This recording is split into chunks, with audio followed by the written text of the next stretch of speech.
Bienvenidos, les habla el ingeniero Alejandro Morales y en este video analizaremos el libro Física 2 del autor C.R. Szymanski. Sección 21.3. La ley de Coulomb. Charles Augustin de Coulomb, 1736-1806, estudió en detalle en 1784 las fuerzas de interacción de las partículas con carga eléctrica. Utilizó una balanza de torsión como la de la figura, similar a la que utilizara Cavendish 13 años después para estudiar la interacción gravitatoria, mucho más débil. En el caso de las cargas puntuales, esto es, de cuerpos con carga que son muy pequeños en comparación con la distancia r que los separa, Coulomb encontró que la fuerza eléctrica es proporcional a 1 entre r cuadrado. Es decir, cuando se duplica la distancia r, la fuerza disminuye a 4 de su valor inicial. Cuando la distancia r se reduce a la mitad, la fuerza aumenta a 4 veces su valor inicial. La fuerza eléctrica sobre una carga, debida a la interacción entre dos cargas puntuales, también depende de la cantidad de carga de cada cuerpo, la cual denotaremos como Q minúscula o Q mayúscula. Para estudiar esta dependencia, Coulomb dividió una carga en dos partes iguales, poniendo un conductor esférico pequeño con carga en contacto con una esfera idéntica pero sin carga. Por simetría, la carga se distribuye equitativamente entre las dos esferas. Dese cuenta del papel fundamental del principio de conservación de la carga en este procedimiento. De este modo, Coulomb podía obtener un medio, un cuarto y así sucesivamente de cualquier carga inicial. Descubrió que las fuerzas que dos cargas puntuales Q1 y Q2 ejercen una sobre la otra son proporcionales a cada carga y en consecuencia proporcionales al producto Q1 por Q2 de las dos cargas. Fue así que Coulomb estableció lo que ahora conocemos como la ley de Coulomb.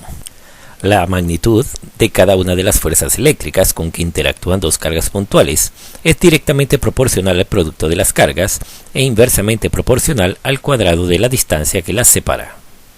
En términos matemáticos, la magnitud F de la fuerza que cada una de las dos cargas puntuales Q1 y Q2 ejerce sobre la otra, separadas por una distancia r, se expresa como F es igual a K por el producto de Q1 por Q2 dividido entre r cuadrado. Ecuación 21.1. Donde K es una constante de proporcionalidad cuyo valor numérico depende del sistema de unidades que se utilice. Se usan barras de valor absoluto en la ecuación porque las cargas Q1 y Q2 pueden ser positivas o negativas, en tanto que la magnitud de la fuerza siempre es positiva. La dirección de las fuerzas que las dos cargas ejercen una sobre la otra siguen siempre la línea que las une. Cuando las cargas Q1 y Q2 tienen ambas el mismo signo, ya sea positivo o negativo, las fuerzas son de repulsión, y cuando las cargas poseen signos opuestos, las fuerzas son de atracción. Las dos fuerzas obedecen a la tercera ley de Newton, siempre son de igual magnitud y con direcciones opuestas, incluso cuando las cargas no son del mismo tipo. La proporcionalidad de las fuerzas eléctricas con respecto a 1 entre r cuadrado se ha comprobado con gran precisión. No hay razón alguna para sospechar que el exponente no sea exactamente 2. Por tanto, la ecuación 21.1 es de la misma forma que la de la ley de gravitación. Pero las interacciones eléctricas y las gravitatorias son fenómenos de dos clases distintas. Las interacciones eléctricas dependen de las cargas eléctricas y pueden ser ya sea de atracción o de repulsión, en tanto que las interacciones gravitatorias dependen de la masa y son siempre de atracción, porque no existe la masa negativa. El valor de la constante de proporcionalidad K de la ley de Coulomb depende del sistema de unidades que se utilice. En nuestro estudio de la electricidad y el magnetismo usaremos exclusivamente unidades del sistema internacional. Las unidades eléctricas del sistema internacional incluyen en su mayor parte las unidades que conocemos como el voltios, el ampere, el ohm y el watt. No hay un sistema británico de unidades eléctricas. La unidad SI de la carga eléctrica es un coulomb. En unidades SI, la constante K de la ecuación 21.1 es K es igual a 8.98751,787 por 10 a la 9 Newton por metros cuadrados sobre columpios cuadrados, lo cual se puede aproximar a 8.988 por 10 a la 9. El valor de K se conoce como un número tan grande de dígitos significativos porque este valor está estrechamente relacionado con la rapidez de la luz en el vacío. Como se explicó, la rapidez de la luz ha sido definida como exactamente C igual a 2.99792.458 por 10 a la 8 metros sobre segundo. El valor numérico de K se define precisamente en términos de C como K igual a 10 a la menos 7 newton por segundos cuadrado entre colombios cuadrado por C cuadrado. Les recomendamos revisar esta expresión para confirmar que K tiene las unidades correctas. En principio se puede medir la fuerza eléctrica F entre dos cargas iguales Q a una distancia medida R y aplicar la ley de Coulomb para calcular la carga. Por tanto, se podría considerar el valor de K como una definición práctica del Coulomb. En cambio, por razones de precisión experimental, es mejor definir el Coulomb desde el punto de vista de una unidad de corriente eléctrica, carga en cada unidad de tiempo, el ampere, que es igual a un Coulomb en cada segundo.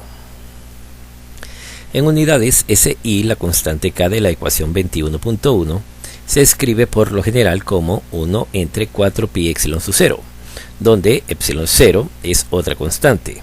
Esto parece complicar las cosas, pero en realidad simplifica muchas fórmulas que encontraremos en capítulos posteriores. De aquí en adelante, usualmente escribiremos la ley de Coulomb como F es igual a 1 entre 4pi epsilon sub 0 por el producto de Q1 por Q2 entre R cuadrado, fórmula que permite calcular la fuerza entre dos cargas puntuales. Las constantes de la ecuación son aproximadamente epsilon sub 0 igual a 8.854 por 10 a la menos 12 colombios cuadrados sobre newton por metros cuadrados, y K igual a 1 entre 4pi epsilon sub 0 es igual a 8.898 por 10 a la 9 newton metros cuadrados entre colombios cuadrados.